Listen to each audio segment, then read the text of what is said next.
반생 여러분 모두 평안하셨습니까? 지난주는 제가 출타로 여러분과 함께하지 못했습니다. 오늘은 제 4기 마지막 기의 마지막 13번째 과입니다. 2023년 제 4기 하나님의 선교, 나의 선교라고 하는 그런 제목으로 지난 13주 동안 우리가 교과를 연구해 왔는데요. 여러분은 어떤 느낌을 받으셨는지요? 마지막 부분에 가서 이 문제에 대해서 잠깐 생각해 보겠습니다만은 선교가 어떤 것인지를 우리가 다시 구체적으로 깨달은 사실이었다고 하는 사실입니다. 오늘은 제13가 하나님의 선교의 끝이라고 하는 제목으로 교과 공부를 하게 되었는데요. 우리가 지난 제12과는 에스더와 모르드게에 관한 것을 살펴보았습니다.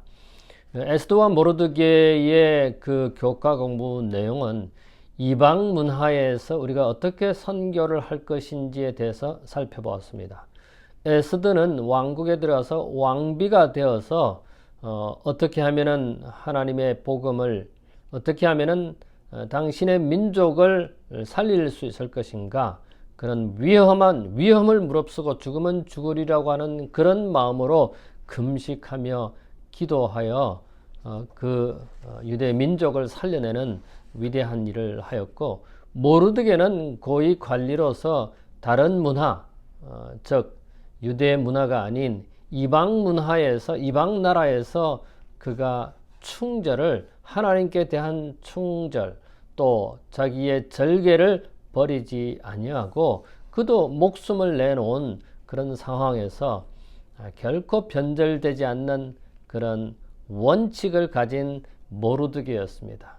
자, 우리 시카고에서도 우리는 이 미국 땅이라고 하는 곳에서 살고 있는데요. 이방 문화, 어쩌면 이방 나라, 우리는 외국인과 나그네로서 이 미국 땅에 살아가면서 어떻게 복음을 다른 사람들에게 혹은 다른 교회 교인들에게 복음을 전할 것인지를 생각해 하는 아주 좋은 내용이었습니다.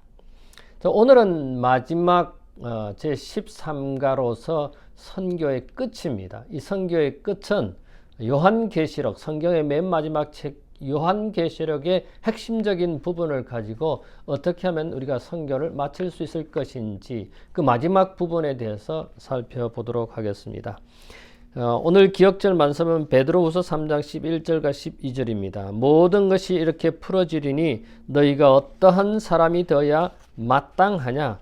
거룩한 행실과 경건함으로 하나님의 날이 임하기를 바라보고 간절히 사모하라. 베드로후서 3장 11절과 12절에 있는 말씀입니다.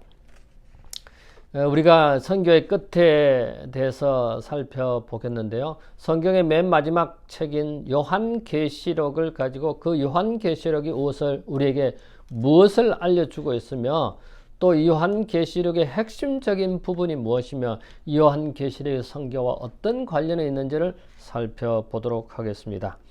자, 하나님의 선교는 새 천사의 기별을 중심으로 그 기별을 전함으로 주의 재림을 촉진하는 것이라는 것을 우리는 압니다. 자, 이게 TMI 위로에 보면은 몇 가지 질문이 있습니다. 첫 번째 질문은 요한계시록을 생각하면 마음에 어떤 생각이 떠오릅니까? 여러분은 요한계시록 하면 무엇이 떠오릅니까? 저는 요한계시록 하면 예언, 또 이 지구의 종말, 또 새 하늘과 새 땅, 새 예루살렘, 이런 것들이 생각이 납니다. 세상의 끝에 대해서, 또 새로운 세상에 대해서 이 요한계시록을 통하여 우리에게 알려주고, 그 다음에 요한계시록 하면 언제나 새 천사의 기별이 떠오른다고 하는 사실입니다. 자, 오늘 우리가 다시 한번 복습하는 의미에서 이 새 천사의 기록이 무엇이고 그 영원한 복음이 무엇이며, 또 우리는 그 영원한 복음을 어떻게 해야 되는지 살펴보는 시간이 되도록 하겠습니다. 두 번째 질문, 요한계시록은 시작부터 하나님이 무엇을 위해서 일하고 있다고 말하고 있습니까? 그것은 두말할 것도 없이 우리 인간을 구원하는 일이 기록되어 있죠. 자, 세 번째 질문입니다. 하나님의 선교는 어떤 것이며 그 중심에 무엇이 있습니까? 여러분, 하나님의 선교는 무엇입니까? 모든 사람, 모든 인간을 구원하는 것이 선교의 초점입니다. 계획입니다. 중심입니다. 그렇다면은 하나님의 선교의 중심은 무엇입니까? 예수 그리스도이시죠. 요한계시록은 우리의 구주 예수님에 대한 것을 나타내고 있습니다. 자, 네 번째입니다. 세천사의 기별이 중요한 것은 무엇을 구별하는 쟁점입니까? 선과 악, 즉 오류와 진리를 구별하는 것이죠. 예를 들어서 참된 예배는 무엇이고 거짓 예배는 무엇이고 우리가 누구를 경배할 것인지 사단의 앞잡이를 경배할 것인지 창조주 하나님을 경배할 것인지를 분명히 구별해 주는 것이 요한계시록에 우리에게 주시는 기별이죠. 다섯 번째입니다. 선교의 성공이란 무엇일까요? 그것은 어떻게 이루어지겠습니까?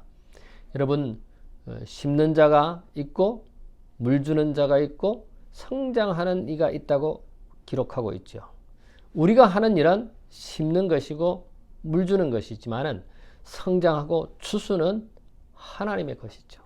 우리는 여태까지 우리가 모든 것을 다 하는 줄을 알았습니다만은 결코 그것이 아님을 다시 한번 확인하게 되는데 그것은 심는 자, 물을 주는 자는 우리가 해야 하는 일이지만은 그것을 성장하고 거두는 것은 하나님께서 하시는 일이다라는 것입니다.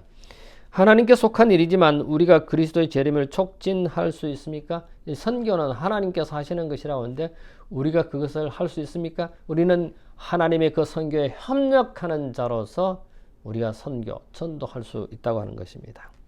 마지막 질문입니다. 하나님의 선교가 성취되고 이루어질 때 우리는 어떤 것을 기대할 수 있습니까? 선교가 끝나면 무엇이 옵니까? 구원이 있죠. 우리 모두가 다 새하늘 새 땅에 살게 될 것이고 새 예루살렘에서 살게 될 것임을 우리는 압니다. 결론적으로 이 선교에 우리가 협력하는 것이 우리이고 인류가 하나님의 형상을 회복하고 돌아오도록 하게 하는 것이 우리의 할 일이라는 것입니다. 이게 세천사의 기별입니다. 이 세천사의 기별은 무엇인지 좀 이따 다시 한번 확인하겠습니다만은 이 세천사의 기별을 전하는 것이 우리의 사명이라는 것입니다. 자, 첫째 날입니다. 요한계시록은 마지막 때 하나님의 선교에 대해서 기록하고 있습니다. 요한계시록 그 앞부분 1장 1절부터 7절에 뭐라고 기록하고 있습니까? 속히 될 일을 기록하고 있다고 하는 것입니다. 자, 처음에 요한계시록 하면 무엇이 떠오릅니까? 하고 했을 때 예언, 앞으로 일어날 일에 대해서 속히 일어날 일에 대해서 기록한 책이라고 이야기했죠. 여기 요한계시록 1장 1절부터 7절에 앞으로 될 일에 대해서 속히 일어날 일에 대해서 기록이 되어 있고 그 다음에 삼격, 아버지 또 아들 그 다음에 성령 하나님 이 삼격의 하나님의 하시는 일에 대해서 설명을 하고 있다는 것입니다.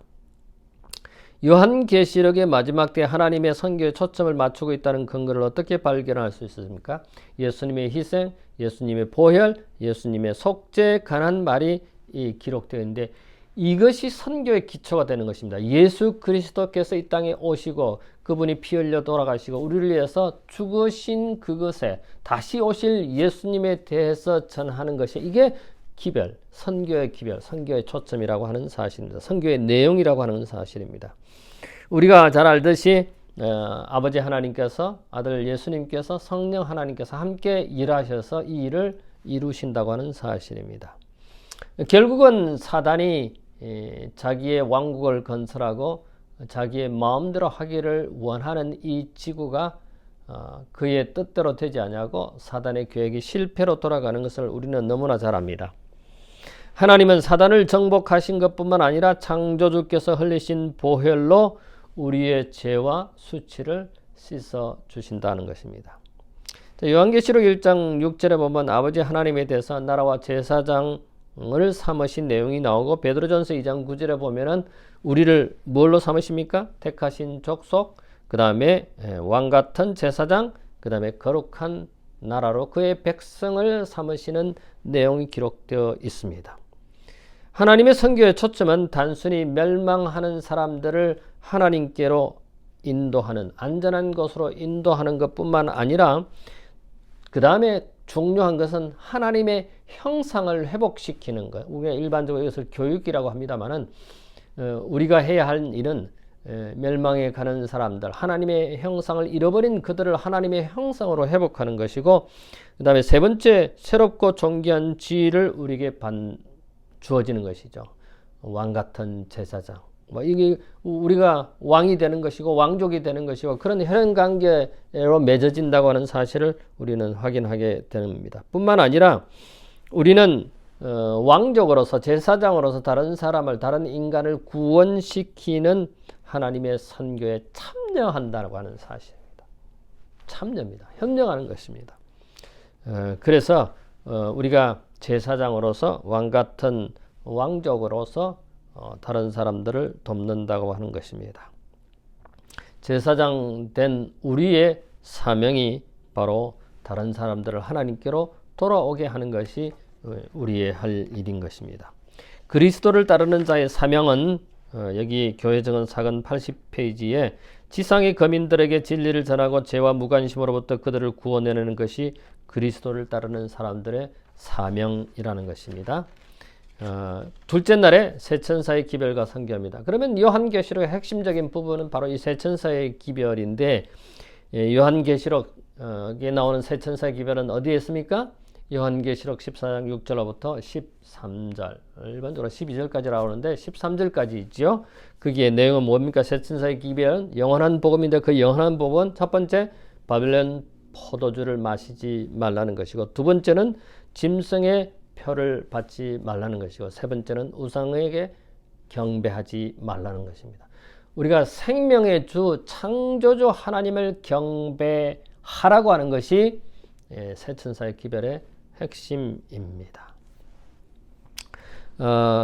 우리가 이제 마지막 때에 살고 있는, 마지막 시대에 살고 있는 우리라고 말합니다만은 우리는 선택해야 합니다. 무엇을 선택해야 됩니까? 생명의 길을 선택할 것인지 멸망의 길을 선택할 것인지, 이 세천사의 기별에 나와 있죠. 아까도 말씀드렸듯이 바벨론 포도주를 마시지 말라. 바벨론 포도주를 마시지 말라고 하는 것이 무엇입니까?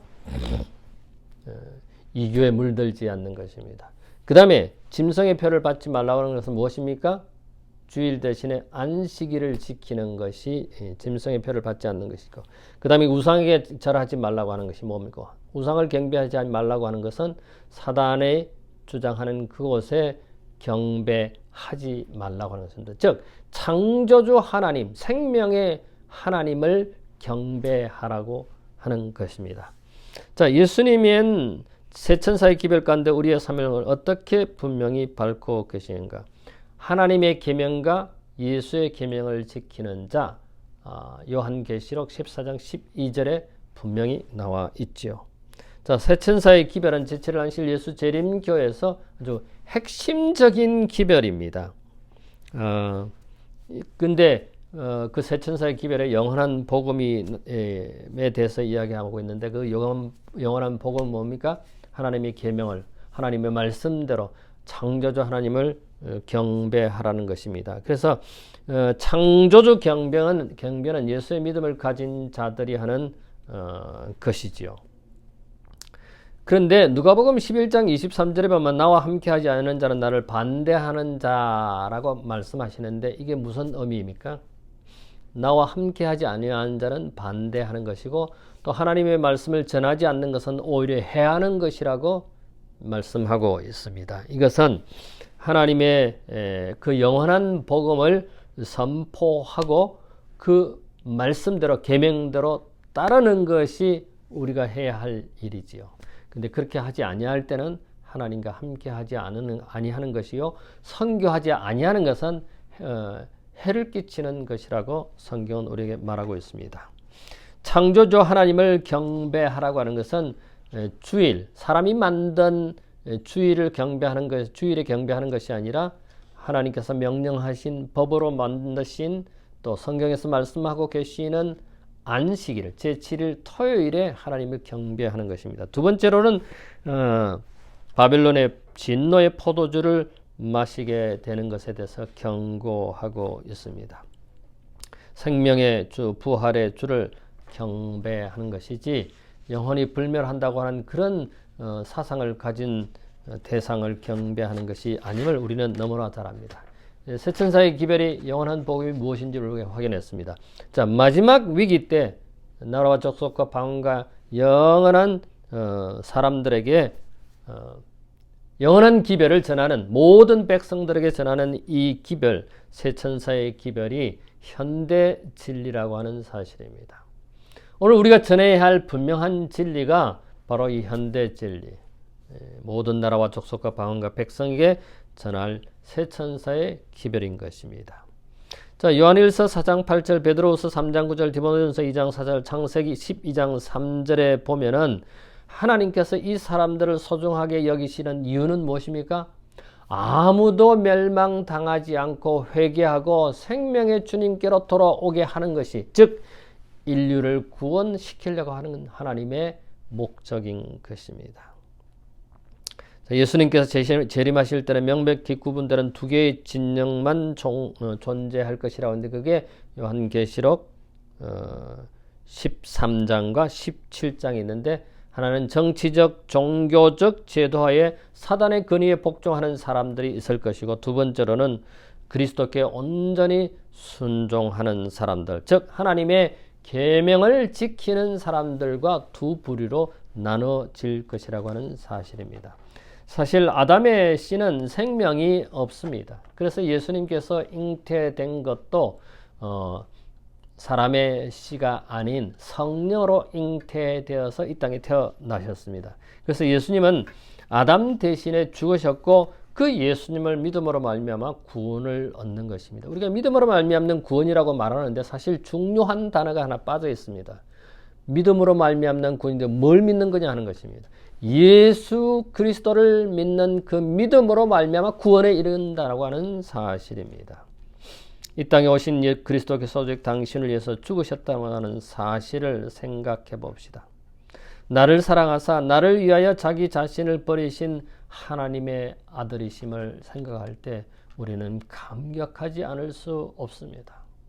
하늘의 보좌를 버리시고 미천한 우리 인간을 위해서 이 땅에 오셔서 나를 위해서 죽으셨다. 여러분 개개인을, 여러분과 저를 위해서 죽으셨다고 하는 사실은 얼마나 놀라운 일입니까?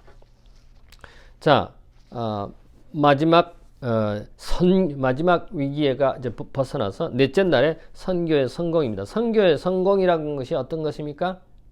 큰 교회를 가지는 것, 좋은 교회를 가지는 것, 침례자를 많이 내는 것, 또 교인 수가 많은 것, 이것이 선교의 성공입니까?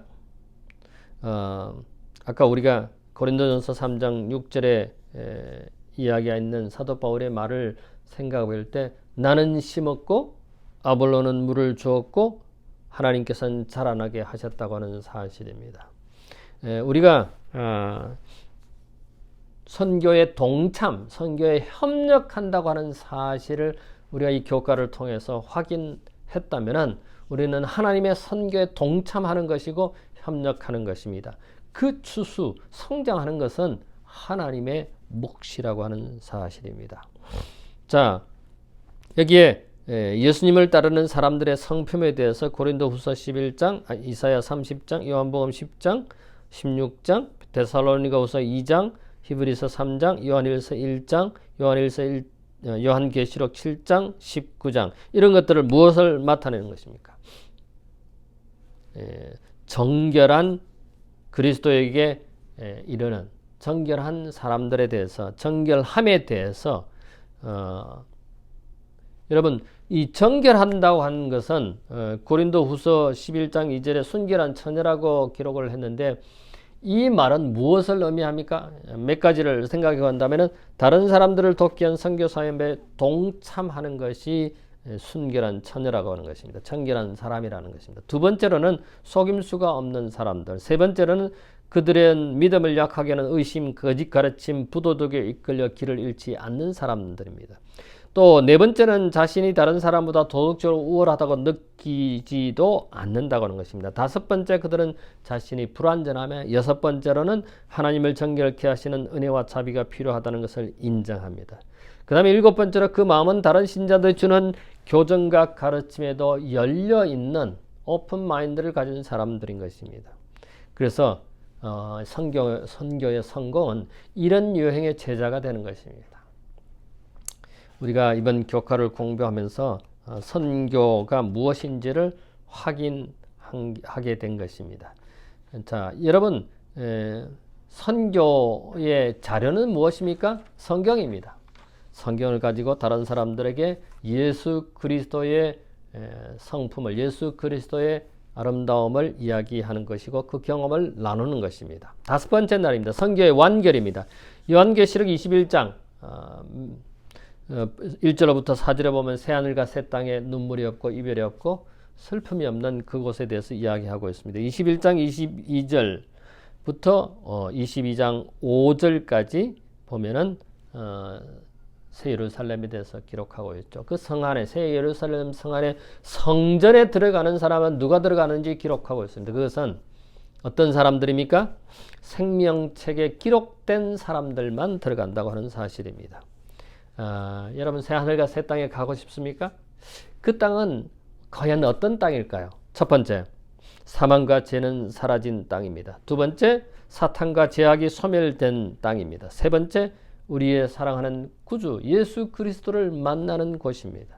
네 번째, 그리웠던 사랑하는 사람들과 다시 만나게 되고 모든 민족, 모든 언어, 모든 문화의 사람들을 다시 만나는 것이 새하늘, 새 땅, 새 성전, 새 예루살렘 성인 것입니다. 제7일 안식 예수 재림 교회는 선교를 할 수 있는 전도된 종족과 미전도된 종족을 구분합니다. 여러분, 전도된 종족이라고 하는 것은 스스로 선교를 할 수 있는 그런 종족, 국가, 민족, 언어를 말하는 것이고, 미전도 종족 집단은 자기들 스스로 자기 문화로 자기 언어로 복음을 전할 수 없는 집단, 언어, 민족, 사람들을 의미합니다. 여러분, 미종족 집단을 우리가 생각해보면 어떤 집단을 꼽을 수 있습니까?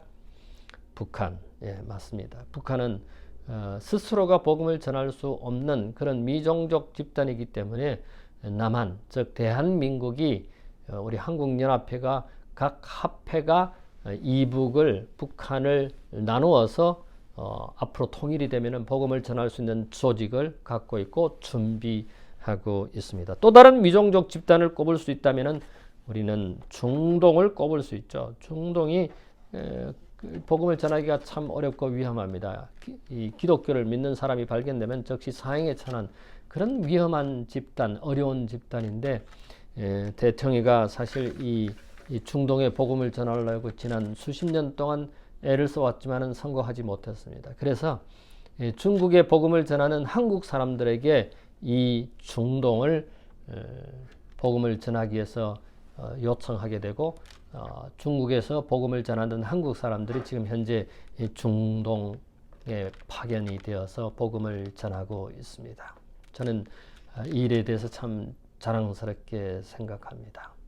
대총이가 수십 년 동안 복음을 전하기 힘든 중동에 우리 한국 사람들에게 복음을 전하도록, 선교하도록, 전도하도록 요청해서 우리 한국 사람들이 그곳에 가서 복음을 전하고 있는 것입니다.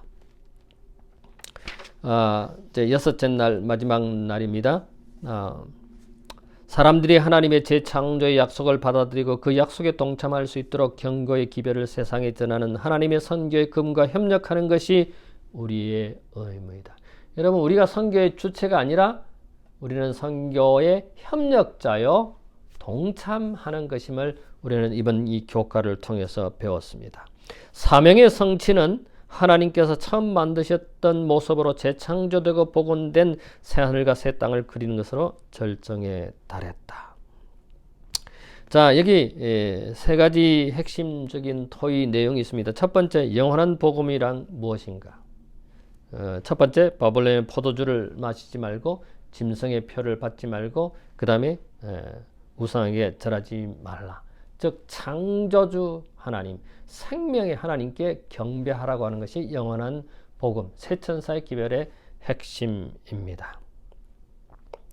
근데 왜 영원한 복음인가? 그 가르침이 우리 선교 기초가 되어 있는 이유는 무엇인가? 복음의 뿌리이기 때문에, 복음의 전부이기 때문에 그런 것입니다. 자, 두 번째 질문입니다. 우리의 세천사의 기별을 왜 그렇게 강조하는가? 재림교회는 타 교단에서 가르치지 않는, 강조하지 않는 세천사의 기별을 매우 강조하고 있고 중요한 교리로 취급하고 있습니다. 왜 그럴까요? 왜 예수님을 더 강조하지 않냐고 이 세천사의 기별을 강조하냐, 이렇게 질문하는 사람도 있습니다. 왜냐하면 심판하실 시간이 이르렀기 때문입니다. 즉 세상의 종말이 끝이 이르렀기 때문에 빨리 이 세천사의 기별을 전파해야 되기 때문에 강조하는 것입니다. 자, 이번 교과 세 번째 질문인데, 이번 교과를 통해 여러분과 교회가 선교의 중요성뿐만 아니라 부름받은 선교에 더 잘 참여할 수 있는 방법까지 잘 이해하는 데 도움이 되었습니까? 저는 이번 이 교과를 공부하면서 지금까지는 선교를 목사가 또 교인들이 해야 되는 것으로, 주체가 되어야 되는 것으로 알고 있었습니다. 근데 그게 전혀 아니었습니다. 우리는 선교에 동참하고 협력하는 것이 하나님께서 하신 일에 우리가 동참하는 것이라는 것을 확인하게 되었고, 이 선교에 대해서 새로운 눈을 뜨게 되었다고 하는 사실입니다.